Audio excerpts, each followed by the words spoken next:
mapagpalang araw po sa ating lahat. Welcome again to our 365 daily devotion. Our topic for today is magtiwala sa tagumpay ni Kristo. And our scripture for today is 1 John chapter 3 verse 8.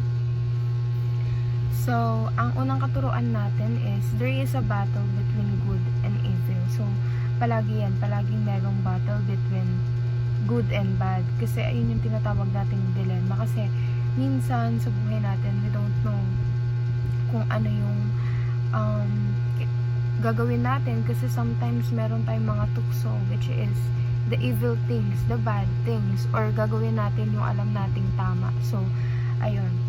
Second, Jesus came to destroy the work of the devil. So, si Jesus, simula nung nagpapako pa lang siya sa cross, sinisira niya na lahat ng mga gawa ng kaaway, and until now, kahit nasa langit na si Jesus Christ, meron pa ring Holy Spirit na nakagabay sa atin, and Jesus is still destroying the work of the devil. Ibig sabihin talagang lahat ng kapahamakan is sinisira ng Panginoon upang maligtas tayo, upang maprotektahan tayo.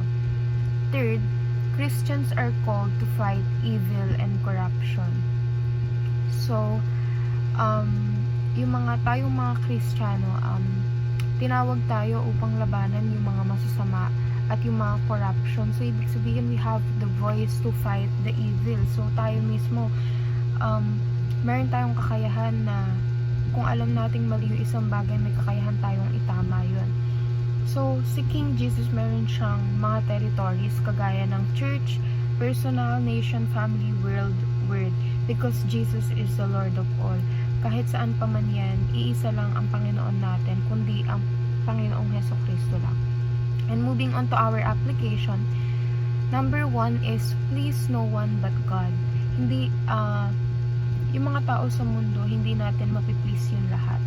Merong mga tao na kahit anong gawin nating mabuti sa kanila is hindi sila matutuwa sa atin, or still hindi nila may appreciate yung ginagawa natin para sa kanila. So we don't need to please them. We only need to please God, kung saan si God ang provider natin. Wala tayong ibang tao na kailangang i-please, kundi ang Panginoon lamang. Kasi sa Panginoon lamang tayo kumukuha ng lakas, and sa Panginoon dapat natin ipakita kung paano tayo mamuhay ng ayon sa mga salita niya.